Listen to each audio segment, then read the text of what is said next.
Le Bayer Leverkusen, qui a longtemps été moqué en Allemagne pour ses échecs à répétition, est en train de vivre une saison 2023-2024 historique de tous les records. Toujours invaincu après 50 matchs toutes compétitions confondues, champion de Bundesliga pour la première fois de son histoire, finaliste de la Ligue Europa et de la Coupe d'Allemagne qu'ils joueront respectivement le 22 mai et le 25 mai, le Bayer Leverkusen réalise une saison exceptionnelle. Et derrière cette impressionnante réussite, on retrouve un homme, l'Espagnol Xabi Alonso. Joueur fantastique, il est en train de devenir un coach exceptionnel. En tant que joueur, Xabi Alonso était un formidable milieu de terrain défensif dont la gagne était déjà la marque de fabrique. Et son parcours aide à comprendre comment il s'est forgé cette fameuse culture de la gagne, cet esprit de compétition d'exception. Il a porté les couleurs des cadres européens, la Real Sociedad entre 2000 et 2004, c'est son club formateur d'ailleurs, Liverpool entre 2004 et 2009, le Real Madrid entre 2009 et 2014 et le Bayern Munich entre 2014 et 2017 avec lesquels il s'est construit un impressionnant palmarès. Et en plus, il a été international espagnol à 114 reprises. Il a également gagné tout avec la Roja, puisqu'il est champion du monde 2010, champion d'Europe 2008 et 2012. À 42 ans aujourd'hui, il est en train de parfaitement réussir sa reconversion en tant qu'entraîneur. Ses débuts de cette nouvelle fonction, après avoir accroché les crampons, ont été aussi tonitruants que sa carrière de joueur. Il a franchi les paliers de manière méthodique. En août 2018, il devient entraîneur de l'équipe infantile A, les U13 du Real Madrid. À l'issue de la saison, l'équipe finit première de sa poule en division d'honneur en ne perdant aucun match et se qualifie pour les phases finales nationales. En juin 2019, il remporte les phases finales et devient champion d'Espagne dans cette catégorie d'âge. Il est ensuite nommé entraîneur de l'équipe réserve de la Real Sociedad, club basque dans lequel il avait réalisé ses débuts en professionnel. Il réalise 2 saisons remarquables en faisant même monter la réserve basque en seconde division espagnole. Xabi Alonso et le Bayer Leverkusen, c'est au départ un mariage de circonstances. Alors que l'équipe est à la peine en octobre 2022, Gerardo Seoane est limogé par le Bayer Leverkusen en raison de mauvais résultats du club.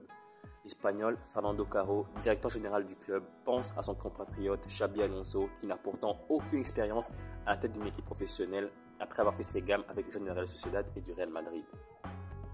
Vater war Spieler, danach Coach.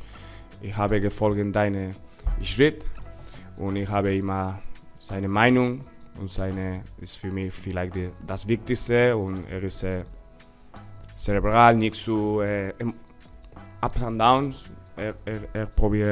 Versuche calm zu sein und direkt die Worte zu haben. So, natürlich, es ist die größte Einfluss für mich und die größte Beispiel für mich.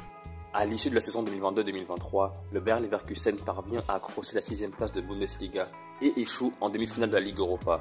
Le 4 août 2023, l'Espagnol a prolongé son contrat avec le Bayer Leverkusen jusqu'en 2026 et réalise une première partie de saison 2023-2024 exceptionnelle au point où son nom commence à circuler chez les cadres européens. Jürgen Klopp annonçant officiellement son départ de Liverpool en fin de saison, Xabi Alonso est annoncé de retour dans le club anglais dont il a porté les couleurs. Mais, conformément à sa carrière de joueur, il se construit une carrière d'entraîneur méthodiquement, comme s'il souhaitait franchir des paliers petit à petit. Un seul match sans marquer en Bundesliga cette saison, c'était contre Borussia Mönchengladbach, deuxième meilleure défense, meilleure attaque du championnat allemand, 50 matchs sans défaite, toutes compétitions confondues. Les statistiques de Bayer Leverkusen cette saison sont hallucinantes, complètement hallucinantes. Et le 23 février 2024 déjà, le Bayer Leverkusen avait établi un nouveau record d'invincibilité pour une équipe allemande, toutes compétitions confondues, avec 33 matchs sans la moindre défaite en battant Mayence 2-1. À l'issue de cette saison 2023-2024, le Bayer Leverkusen, selon la presse allemande et selon certains dirigeants du club, ne va pas se séparer de ses meilleurs éléments.